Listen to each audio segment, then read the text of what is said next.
Chers téléspectateurs, vous êtes sur la chaîne télévision Bëgg Ndongo TV International, la chaîne télévision autrement de Ndongo Lo Serigne Fallou Mbacké, chargé de mission dëggal jubal leeral toujours copier les amis également. nasaraan yi am na nasaraan yi di ko sori di ñëw di seetaan nangu la naka lañ ko gisee ci biti parce que ni ko gisee Sénégal benn gis-gis bi la ñëpp benn kàddu gi benn la mais ci bitim réew naka la jàmm gisee noonu waaw comme ci bitim réew ak fii rek la ni muy dundee fii noonu laay dundee bitim réew ni muy bëggalee ñu nekk fii noonu laay bëggalee ñu nekk foofu di gërëm tamit sama fan si nekk bitim réew vraiment ñu ngi may soutenir di ma jàppale mënu ma leen fay di ma jëndal ay matériel di ma yónnee di ma sagal daal vraiment samay fan si moom maa ngi ñaan yàlla na yàlla bañ a tas seen yaakaar te nangu seen ñaan parce que jàmm rek pexe yàlla dogalam waaw nangu am lu rare aussi nekk benn jeu nangu xale la nangu booy nangu ñaata la nangu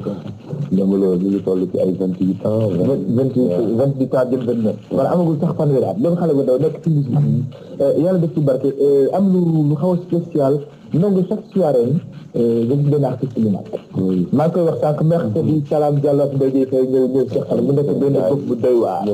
Ousseyn Dia fekkee naa si soirée ravin Baba Maal dëkk dëkk yi ñoon Baba Maal a ngi si nangu dañuy di xool mu ñëw yëpp suuf sànni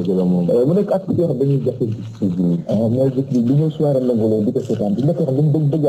la vraiment naka la benn relation non ni mu def li ngay def lañu bëgg rek wala da nga am moom relation yu spécial non dama pourtant ku ci ne mun naa ne xaw ma bunt këram sax waaye ñoom mënu ma leen fay daal ma ko artiste yi nekk fii ñu ma tëddee rek ñoom ñëpp dañoo jaaxle vraiment ñun daal ñoo bokk ndey bàyyi quoi am na loo xamante ni képp ku ko dund sa diggante ak ñoom mun naa ne doo dem ñun suñu talent yi comprendre nga parce que ñoom ñoo yombal yoon bi ba pare ëlbatiku duñu sentir dañ ñoo bëgg vraiment dañ ñoo bëgg ci daax yi parce que ñoom it ñu leen doon ñaan yàlla dem ba nga xam ne ñun dinañ màgg gëm musique bi parce que ñoom bu ñuy way jamono ga ñuy way ñu ne way naan bu njëkkoon ku way dañ lay génne ñoom ñoo fekk loolu ñoom ñoo faay ba nga xam ne ñun suñu waajur yi dañ naan waa royal ci diw comprendre nga kon dama leen di ñaanal ñoom it suñu bëgg yeggale musique bi yàlla na leen ko yàlla jàppale ñu yeggale ko fa ñaanal ñoom Baba Maal Thione Seck Youssou Ndour Omar Pène suñu mag suñu xarit ak Ousmane ménagère am di ñaanal ñoom Fallou Dieng ay Mbaye Ndeer Assane Ndiaye Mapenda di ñaanal ñëpp daal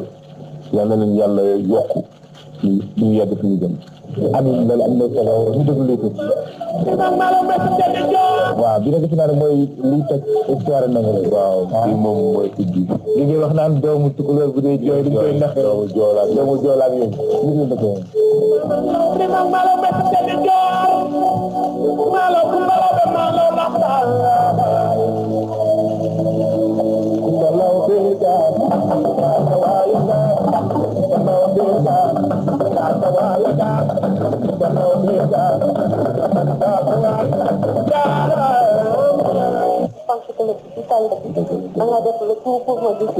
dëgg la kay